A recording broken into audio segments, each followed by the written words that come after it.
Starting in the 14th century, infantry were gaining the upper hand over armored horsemen on the battlefields of medieval Europe. Archers and ranged troops were able to bring them down at distance, and mass formations of pikemen and halberdiers could stop them dead in their tracks. The Swiss infantry of the time, with their well-disciplined squares of pikemen, showed that they could consistently defeat large armies containing heavy medieval horsemen. Tacticians of the day began to experiment with the most effective way to deploy their infantry, as their importance on the field of battle grew over the years. The integration of pikemen and arquebusiers into a unified fighting force was a major issue that military leaders were grappling with by the end of the 15th century. It was the Spanish armed forces who pioneered the new methods of infantry fighting, and they created a new type of organizational unit, the Tercio. The Spanish would improve the effective Swiss square by adding the firepower of the arquebus, and by the first part of the 16th century, they were transformed into the most formidable military force of its age. They were the first fighting force to efficiently mix pikes and firearms. Literally meaning third, they were originally designed to be composed of 1/3 pikemen, 1/3 swordsmen, and 1/3 gunmen. Tercio companies dominated European battlefields in the 16th century and the first half of the 17th century, and are seen by historians as a major development of early modern combined arms warfare. The size of tercios varied between specific forces, but also over time, with a typical unit having around 1,500 men, but up to 3,000 were deployed in some situations. They were then organized into companies of 250 to 300 men each. Tercios had extremely effective leadership, as they were led by a maestre de campo, who was in charge of the entire unit. They were generally well respected by their troops, as they usually came from the ranks of the tercio itself. The maestre de campo was appointed by the king, but still had to prove their ability in battle before given leadership of the unit. Each company was led by a captain, and the maestre de campo and the captains all had experienced second-in-commands, ready to take over their duties if needed. As a standing army, the soldiers in the tercios were experienced combat veterans due to their constant deployment around the world in service of the Spanish Empire. They were either on campaign, quelling insurrections, or pacifying enemy territories. They had to be trained in all types of warfare, including siegecraft, ship-to-ship warfare, and even amphibious assaults. Another factor that gave tercios the edge against others was that typically the core of Spanish armies were formed by Spanish subjects, who were renowned for their discipline, cohesiveness, and professionalism. Other European powers who had adopted the tercio formation normally used foreign soldiers or mercenaries who often didn't match the Spanish in their fighting abilities or motivation. Logistically, the tercios had a relatively light footprint, allowing them to move all over Europe fairly quickly. Much of their success is in fact due to their mobility at a strategic level. As an infantry formation, they did not have to worry about supplies for horses, and they operated separately from artillery units, and only took light field guns with them. As long as they had powder and shot, the tercio could live off the land and be ready for battle at the end of a long march. Tactically, what also made them so effective was that they combined traditional warfare strategy with the newest weapons of the time. These units had very few or any weak spots because of the great coordination of pikes, swords, and arquebuses.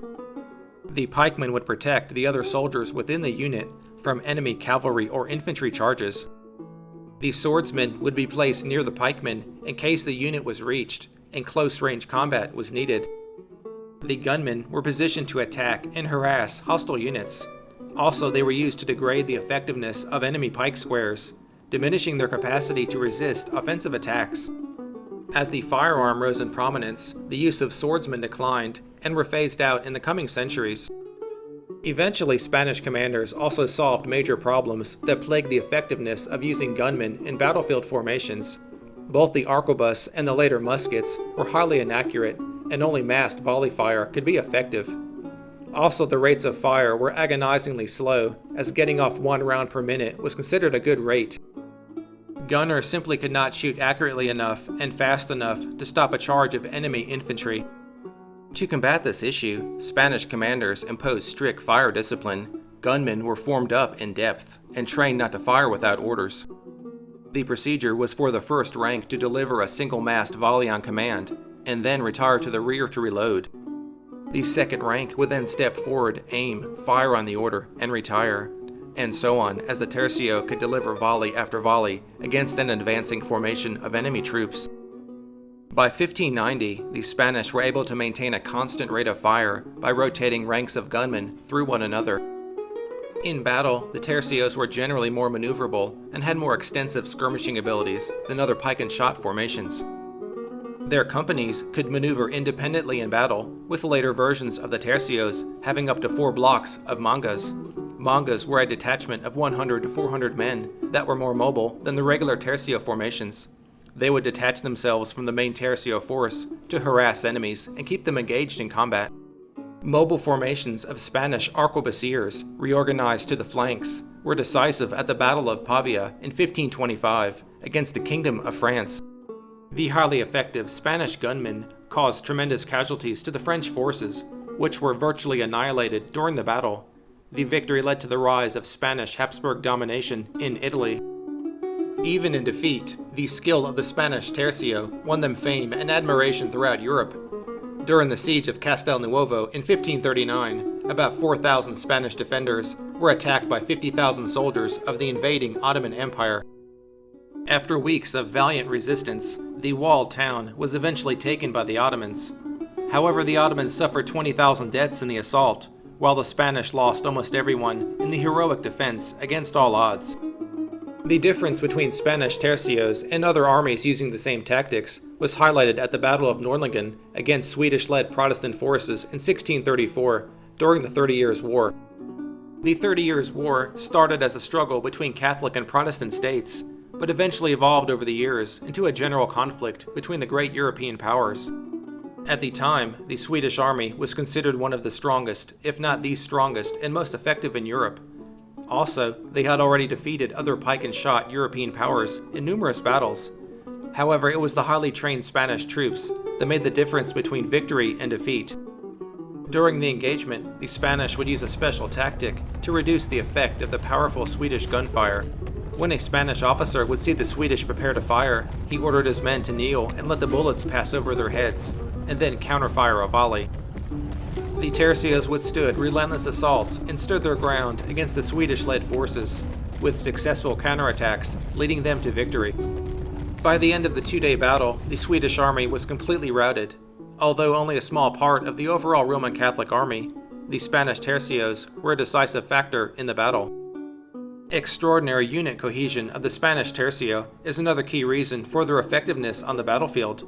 They had a unique ability to take substantial combat losses and yet maintain unit integrity and continue fighting. At the time, it was simply unheard of for any unit to take heavy losses in an open field and not flee or surrender. This can be seen at the Battle of Rocroi against the French in 1643, in which the dominance of the Spanish tercio was finally shattered in battle. The French skillfully outmaneuvered the Spanish cavalry and artillery and began withering attacks on the enemy infantry. Allied nations' pike and shot formations broke under the attacks and fled the field, but the Spanish tercios continued fighting. Even though the situation was dire, reinforcements were expected, so the tercios fought on, taking mounting losses until acceptable terms were offered. In the end, their battlefield casualties were over 60%, but the Spanish were allowed to orderly withdraw from the field with their standards and weapons. Even then, the defeat was mostly due to the collapse of the supporting cavalry, rather than the failure of the tercios themselves, who had fought valiantly in the battle. Tercios continued to win important battles for a time, even after the 30 Years' War, but they were greatly modified from their older forms. By then, improvements in field artillery and firearms had given the new linear combat style a decided advantage, pioneered earlier by the Dutch. The later 17th century tercios adopted so much of the linear style's organization and tactics, they had little resemblance to their classic forms of the previous century. By the beginning of the 18th century, the Spanish tercios were transformed into regiments. The Spanish tercio was a major success on the battlefield for almost a century and a half due to a combination of factors. This can be seen through its ability to coordinate weapons into battlefield formations, a strict combat discipline, good training, a strong fighting spirit, and experienced and skilled commanders. All of these abilities together was the very definition of a professional army.